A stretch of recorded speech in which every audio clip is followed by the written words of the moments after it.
ಚಿಕ್ಕಬಳ್ಳಾಪುರ ಜಿಲ್ಲೆಯಲ್ಲಿ ಗೃಹ ಬಳಕೆ ಗ್ಯಾಸ್ ಸಿಲಿಂಡರ್ಗಳನ್ನು ವಾಣಿಜ್ಯ ಬಳಕೆಗೆ ಬಳಸಲಾಗುತ್ತಿದೆ ಎಂಬ ಮಾಹಿತಿ ಮೇರೆಗೆ ಅಧಿಕಾರಿಗಳು ವ್ಯಾಪಕ ತಪಾಸಣೆ ನಡೆಸಿದ್ದಾರೆ.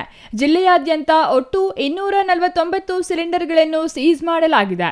ಅಂದಹಾಗೆ ಬಾಗೇಪಲ್ಲಿಯಲ್ಲಿ 13, ಚಿಕ್ಕಬಳ್ಳಾಪುರದಲ್ಲಿ 71, ಚಿಂತಾಮಣಿಯಲ್ಲಿ 26, ಗೌರಿಬಿದನೂರಿನಲ್ಲಿ 36, ಗುಡಿಬಂಡೆಯಲ್ಲಿ 68, ಶಿಡ್ಲಘಟ್ಟದಲ್ಲಿ 31 ಮತ್ತು ಚೇಳೂರಿನಲ್ಲಿ 2 ಸಿಲಿಂಡರ್ಗಳನ್ನು ಜಪ್ತಿ ಮಾಡಲಾಗಿದೆ. ಜಪ್ತಿಯಾದ ಸಿಲಿಂಡರ್ಗಳಲ್ಲಿ 214 ಗೃಹ ಬಳಕೆಯ ಸಿಲಿಂಡರ್ಗಳು ಹಾಗೂ 33 ವಾಣಿಜ್ಯ ಸಿಲಿಂಡರ್ಗಳು ಸೇರಿವೆ. ಅತ್ಯಂತ ಕಠಿಣವಾದಂಥ ಕಾರ್ಯಾಚರಣೆ ಆಗಬೇಕು ಅನ್ನೋ ಸೂಚನೆ ಕೊಟ್ಟಿದ್ವಿ. ಅದರ ಹಿನ್ನೆಲೆಯಲ್ಲಿ ಜಿಲ್ಲೆಯಲ್ಲಿ ಈವರೆಗೆ ನಮ್ಮ 8 ತಾಲೂಕುಗಳಲ್ಲಿ ಸುಮಾರು 247 ಸಿಲಿಂಡರ್ಗಳನ್ನು ನಾವು ಸೀಸ್ ಮಾಡಿದ್ದೀವಿ.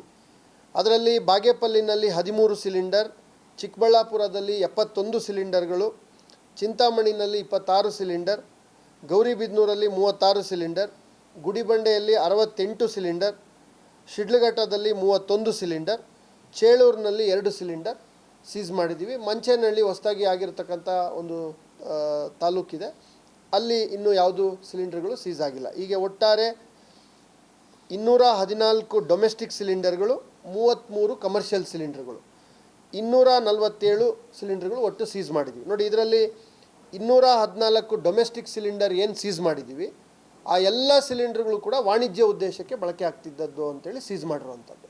ಸೊ ಹಾಗಾಗಿ ಯಾರೇ ವಾಣಿಜ್ಯ ಉದ್ದೇಶಗಳಿಗೆ ಗೃಹ ಬಳಕೆ ಸಿಲಿಂಡ್ರನ್ನು ಬಳಸಿದ್ರೆ, ನಾನಾಗಲೇ ಹೇಳಿದಂತೆ ಶಾಶ್ವತವಾಗಿ ಅವರ ಸಿಲಿಂಡರ್ ಮಂಜೂರಾತಿ ಏನಿದೆ, ಸ್ಯಾಂಕ್ಷನ್ ಏನಿದೆ, ಅದು ವಜಾ ಆಗುತ್ತೆ. ಆ ಕುಟುಂಬ ಇನ್ನು ಮುಂದೆ ಸಿಲಿಂಡ್ರನ್ನು ಹೊಂದೋದಕ್ಕೆ ಸಾಧ್ಯ ಆಗೋದಿಲ್ಲ. ಇದು ಇವಾಗ ಕೇಸಲ್ಲಿ ಆಗ್ತಾ ಇರುತ್ತೆ. ನಮ್ಮ ನಿರಂತರವಾಗಿ ಜಿಲ್ಲಾಧಿಕಾರಿಗಳ ನ್ಯಾಯಾಲಯದಲ್ಲಿ ಎಸೆನ್ಷಿಯಲ್ ಕಮಾಡಿಟೀಸ್ ಆ್ಯಕ್ಟ್ ಅಡಿನಲ್ಲಿ ಈಗಾಗಲೇ ಪ್ರಸ್ತುತ ನಡೀತಾ ಇರೋದೇ 35 ಪ್ರಕರಣಗಳಿದ್ದಾವೆ. ಆ ಎಲ್ಲ ಪ್ರಕರಣಗಳಲ್ಲಿ ವಾಣಿಜ್ಯ ಉದ್ದೇಶಗಳಿಗೆ ಬಳಕೆ ಆದರೆ ಅದನ್ನು ವಜಾ ಮಾಡ್ತೀವಿ, ಕ್ಯಾನ್ಸಲ್ ಮಾಡ್ತೀವಿ. ಸೊ ಈ ಪ್ರಕರಣಗಳು ಕೂಡ ಈಗ ಸೀಸ್ ಮಾಡಿದ್ದಾರೆ, ಕೇಸ್ ರಿಪೋರ್ಟ್ ಮಾಡಿದ್ದಾರೆ, ಈ ವಿಚಾರಣೆ ಸ್ಟಾರ್ಟ್ ಮಾಡ್ತೀವಿ. ಎಲ್ಲಿ ಸೀಸ್ ಮಾಡಿದ್ದಾರೆ ವಿತ್ ಫೋಟೋಗ್ರಾಫ್, ಮಾಜರ್, ದಾಖಲೆ ಎಲ್ಲ ಕರಾರುವಾಕ್ಕಾಗಿ ಇಟ್ಕೊಳ್ಬೇಕು ಅನ್ನೋ ಸೂಚನೆ ಕೊಟ್ಟಿದ್ದೀನಿ. ಅಂಥ ಎಲ್ಲ ಪ್ರಕರಣಗಳ ಮೇಲೆ ನಿರ್ದಾಕ್ಷಿಣ್ಯವಾಗಿ ಕ್ರಮ ತಗೊಳ್ತೀವಿ. ಅಧಿಕಾರಿಗಳಿಗೂ ಕೂಡ ದಿನಂಪ್ರತಿ ಕಾರ್ಯಾಚರಣೆ ಮಾಡಬೇಕು. ಮತ್ತು ಪ್ರತಿ ತಾಲೂಕಿನಲ್ಲಿ ವಿಲೇಜ್ ಅಕೌಂಟೆಂಟ್ಸು, RIಗಳ ಒಂದು ಸ್ಕ್ವಾಡನ್ನು ಕೂಡ ಸಿದ್ಧ ಮಾಡ್ಕೊಂಡಿದ್ದೀವಿ. ಪ್ರತಿ ತಾಲೂಕುಗಳಲ್ಲಿ 1-2 ಸ್ಕ್ವಾಡ್ಗಳಿದ್ದಾವೆ.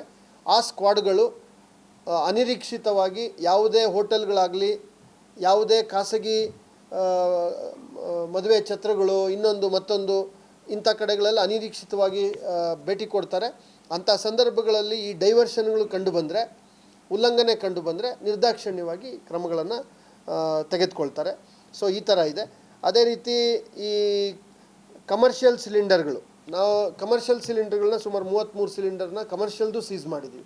ಕಮರ್ಷಿಯಲ್ದು ಯಾಕೆ ಸೀಸ್ ಮಾಡಿದ್ದೀವಿ ಅಂತಂದರೆ, ಖಾಲಿ ಆದಮೇಲೆ ಅವ್ರು ಇಟ್ಕೊಳ್ಳೋಕೆ ಬರೋದಿಲ್ಲ. ಈಗೇನಾಗುತ್ತೆ, ಖಾಲಿ ಸಿಲಿಂಡರ್ಗಳನ್ನು ಇಟ್ಕೊಳ್ಳೋ ಅಂಥದ್ದು, ಅವುಗಳನ್ನು ಇಟ್ಕೊಂಡಷ್ಟು ಗೃಹ ಬಳಕೆ ಸಿಲಿಂಡ್ರನ್ನ ಬಳಸಿ ಗ್ಯಾಸ್ ರೀಫಿಲ್ ಮಾಡ್ಕೊತಕ್ಕಂಥದ್ದು, ರೀಫಿಲ್ ಮಾಡಿ ಮತ್ತೆ ಅದನ್ನು ನಮಗೆ ನೋಡೋಕ್ಕೆ ಹೋದರೆ ಕಮರ್ಷಿಯಲ್ ಥರ ಕಾಣ್ತಾ ಇರುತ್ತೆ. ಬಟ್ ಏಜೆನ್ಸಿಯಿಂದ ಅವರು ತಗೊಳ್ಳಲ್ಲ, ಅವರೇ ಹೊರಗಡೆ ಇದರಿಂದ ಕಾಳಸಂತೆಯಲ್ಲಿ ರೀಸೈಕಲ್ ಮಾಡ್ಕೊಳ್ತಾ ಇರ್ತಾರೆ. ಅವಾಗೇನಾಗುತ್ತೆ, ನಮಗೆ ಡೊಮೆಸ್ಟಿಕ್ ಸಿಲಿಂಡರ್ಗಳು ಸಿಗದಂಥ ಒತ್ತಡ ಜಾಸ್ತಿ ಆಗುತ್ತೆ. ಇನ್ನು ಗೃಹ ಬಳಕೆಯ ಸಿಲಿಂಡರ್ಗಳನ್ನು ವಾಣಿಜ್ಯ ಉದ್ದೇಶಕ್ಕೆ ಬಳಸುವುದು ಕಾನೂನು ಬಾಹಿರ. ಇಂತಹ ಕೃತ್ಯಗಳಲ್ಲಿ ತೊಡಗಿದವರ ವಿರುದ್ಧ ಕಠಿಣ ಕ್ರಮ ಕೈಗೊಳ್ಳಲಾಗುತ್ತದೆ. ಅಗತ್ಯವಿದ್ದರೆ ಸಿಲಿಂಡರ್ ಮಂಜೂರಾತಿಯನ್ನು ಶಾಶ್ವತವಾಗಿ ರದ್ದುಗೊಳಿಸಲಾಗುತ್ತದೆ ಎಂದು ಜಿಲ್ಲಾಧಿಕಾರಿ ಜಿ. ಪ್ರಭು ಎಚ್ಚರಿಕೆ ನೀಡಿದರು. ಜಿಲ್ಲಾಡಳಿತದ ಈ ಕ್ರಮದಿಂದ ಅಕ್ರಮ ಬಳಕೆದಾರರಿಗೆ ಎಚ್ಚರಿಕೆಯ ಸಂದೇಶ ರವಾನೆಯಾಗಿದೆ. ಮುಂದಿನ ದಿನಗಳಲ್ಲಿ ಇನ್ನಷ್ಟು ಕಠಿಣ ಕ್ರಮಗಳ ನಿರೀಕ್ಷೆ ಇದೆ. Thoudanahalli Ramesh, CTV news, Chikkaballapur.